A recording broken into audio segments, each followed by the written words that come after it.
মুভিতে sound effect দেওয়ার technique দেখে তুমিও চমকে যাবে। প্রথমে দেখো কাদামাটিতে দৌড়ানো সাউন্ড কিভাবে তৈরি করা হয়। একটা কাপড় নিয়ে ওতে একটু জল ঢেলে দেয়, পরে এইভাবে সাউন্ডটা তৈরি করে।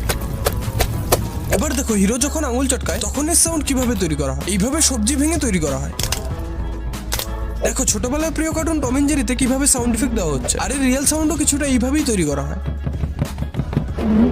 অনেক সময় হিরোকে সিঁড়ি বেয়ে উপরে উঠতে দেখা যায়, আর এর ক্লিয়ার সাউন্ড কিছুটা এইভাবে তৈরি করা হয়। টিভিতে হৃদস্পন্দনের আওয়াজ তো আমরা সবাই শুনেছি, আর এর সাউন্ড কিছুটা এইভাবে একটা কাপড় দিয়ে তৈরি করা হয়। প্রাণীদের ঘাস খাওয়ার ক্লিয়ার সাউন্ডও এইভাবে সবজি চিবিয়ে তৈরি করা হয়।